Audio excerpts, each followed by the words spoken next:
Good morning, very good morning மக்களே. இது அஞ்சனாஸ் கிச்சன்லேருந்து இன்றைக்கி நீங்கள் பார்க்க போகிற புது ரெசிபி பார்த்தீங்கன்னா தக்காளி சாதம் சீக்கிரமாக பண்ணிடலாம். குக்கர்லேயே வெளியில் வச்சு பண்ணாமல் ரெண்டு விதமாக இருக்குது. வானலியில் அப்படியே போட்டும் பண்ணலாம், குக்கர்லேயும் பண்ணலாம். நான் வந்து ஸ்கூலில் வேலை பண்ணுறேன், ஸோ அதனால் எனக்கு வந்து டைம் இருக்காதனால நான் வந்து குக்கர்லேயே பண்ணிவிட்டு போயிடுவேன். ரொம்ப நல்லாயிருக்கும் டேஸ்டியாக. அதுக்கு என்னென்ன இன்க்ரீடியன்ட் வேணுன்றதை பார்க்கலாம். இப்போ நான் வந்து இது எடுத்துருக்கிறது 3 பேருக்கு எடுத்துருக்கேன். பார்த்திங்கன்னா 2 தக்காளி, ஒரு வெங்காயம், அப்புறம் பச்சை மிளகா. இந்த மாதிரி நீல வாக்கில் இந்த மாதிரி நறுக்கிக்கோங்க. இப்படி நறுக்கிட்டால் தான் நல்லாயிருக்கும் உங்களுக்கு. அதே மாதிரி கொத்தமல்லி, புதினா வந்து என் கார்டன்லேயே இருந்தது, அதனால் அந்த புதினா எடுத்துக்கிட்டேன். அப்புறம் பட்டாணி உங்களுக்கு எவ்வளோ தேவையோ அது. அப்புறம் வந்து பார்த்திங்கன்னா காஷ்மீரி ரெட் சில்லி பவுடர், இது ஜாஸ்தி காரம் இருக்காது, இது ஒரு 1/2 டேபிள் ஸ்பூன் எடுத்துக்கோங்க. அப்புறம் ஜிஞ்சர் கார்லிக் பேஸ்ட்டு. அப்புறம் ரைஸ் வந்து நம்ம முன்னாடியே ஊற வச்சிடணும் மக்களே. நான் வந்து பார்த்திங்கன்னா 1.5 வச்சுருக்கேன். 1.5க்கு 3 தண்ணி ஊற்றுவேன். நல்லாயிருக்கும் இந்த ரைஸுக்கு. எங்கள் ஊரில் சோனா மசூரி ரைஸு.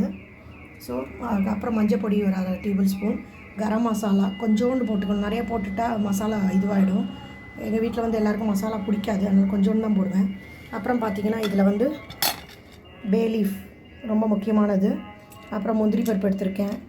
அப்புறம் வந்து கிராம்பு, பட்டை, அப்புறம் பார்த்திங்கன்னா ஏலக்காய். இதெல்லாம் வச்சு இப்போ பண்ண போகிற மக்களே. எப்படி பண்ணுறதுன்றதை உங்களுக்கு காமிக்கிறேன். குயிக் அண்ட் ஈஸியாக பண்ணிடலாம். லஞ்சுக்கு ரொம்ப டேஸ்டியாகவும் நல்லாயிருக்கும். இதுக்கு நீங்கள் ஆனியன் ரைத்தா, இல்லைன்னா தக்காளி ரைத்தா, குக்கும்பர் ரைத்தா ரொம்ப சூப்பராக இருக்கும் காம்பினேஷன் இதுக்கு. இல்லை எங்கள் வீட்டில் அப்பளம் இருக்குன்னா அப்பளம் கூட நீங்கள் பிடிச்சிக்கலாம். ஃபஸ்ட்டு நீங்கள் என்ன பண்ணால் எண்ணெய் ஊற்றிட்டு அதுக்கப்புறம் பார்த்தீங்கன்னா பே லீஃப், மசாலா ஐட்டம்ஸ் எல்லாம் போட்டுட்டேன். அதுக்கப்புறம் பச்சை மிளகா கூட போட்டுக்கோங்க.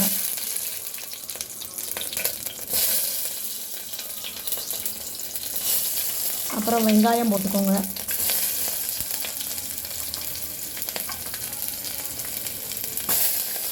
நல்ல வெங்காயம் பச்சை மிளகாய் வெங்காயம் போட்டேன். வெங்காயம் வெந்ததுக்கப்புறம் ஜிஞ்சர் கார்லிக் பேஸ்ட்டு, தக்காளி போடணும். அப்புறமேட்டு வந்து பட்டாணி போட போகிறேன். இங்கே பாருங்கள், தக்காளி போட்டிருக்கேன், ஜிஞ்சர் கார்லிக் பேஸ்ட்டு. உங்கள் டேஸ்ட்டுக்கு ஏற்ற மாதிரி நீங்கள் போட்டுக்கலாம். போட்டுட்டு அதுக்கப்புறம் அளந்து வச்சுருக்கோம் புதினா, கொத்தமல்லி, எனக்காக. அதுக்கப்புறம் உங்களுக்கு எவ்வளோ வேணுமோ அவ்வளோ போட்டுக்கலாம். பட்டாணி நிறையவும் போட்டுறாதீங்க, அப்புறம் பட்டாணி சாப்பிட்ற மாதிரி ஆகிடும். கொஞ்சோண்டு போட்டுக்கோங்க, அவ்வளோதான். அப்புறம் நான் இது பண்ணி வச்சுருக்கேன் காஷ்யூ நட், அதையும் போட்டுருங்க. இப்போ கொஞ்சமாக இந்த தூள் Kashmir red chilli powder, garam masala, மஞ்சள் பொடி, டேஸ்ட்டுக்கு ஏற்ற மாதிரி உப்பு கூட போட்டுக்கோங்க. எல்லா ஐட்டம்ஸும் இதில் போட்டாச்சு. பட்டாணி, தக்காளி, வெங்காயம், மசாலா ஐட்டம்ஸ், உப்பு எல்லாமே. அப்புறம் பாருங்கள், இங்கே வந்து நான் அரிசியை தனியாக ஊற வச்சுருக்கேன். ஊற வச்சு நம்ம பண்ணால் டேஸ்ட்டு நல்லாயிருக்கும், பொலன்னு வரும்.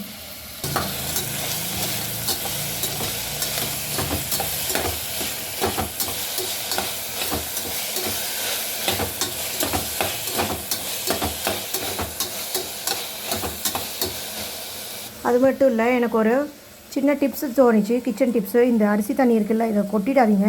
இது 2 வேல நம்ம யூஸ் பண்ணிக்கலாம். ஒன்று பார்த்தீங்கன்னா கார்டனுக்கு யூஸ் பண்ணலாம் இந்த தண்ணி. அப்படி இல்லைன்னா நம்ம தலை வாஷ் பண்ணுறதுக்கு கூட இந்த தண்ணியை யூஸ் பண்ணலாம். ரொம்ப நல்லது. இப்போ பாருங்கள், இங்கே அரிசியும் போட்டுட்டேன். நல்லா கலந்து விடுங்க. கலந்து விட்டுட்டு தண்ணியை ஊற்றுங்க. 3 டம்ளர் தண்ணி ஊற்றுங்க. ஜாஸ்தி ஊற்றாதீங்க.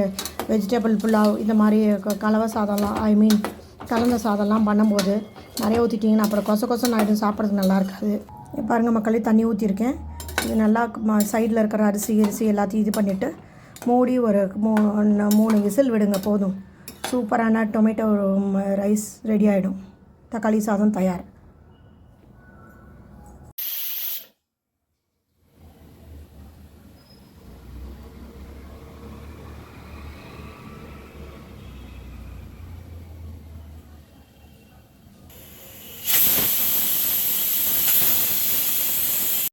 இங்கே பாருங்கள் மக்களே, தக்காளி சாதம் ரெடி ஆகிடுச்சு. இது மேலே கொஞ்சமாக நெய் ஊற்றிக்கோங்க.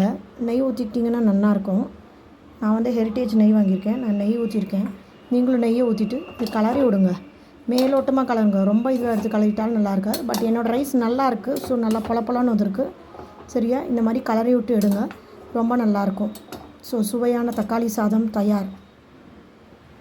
என்னோடய சேனல் உங்களுக்கு பிடிச்சிருந்ததுன்னா லைக் பண்ணுங்கள், ஷேர் பண்ணுங்கள், சப்ஸ்கிரைப் பண்ணுங்கள் அண்ட் கமெண்ட் பண்ணுங்கள். தேங்க்யூ ஃபார் வாட்சிங்.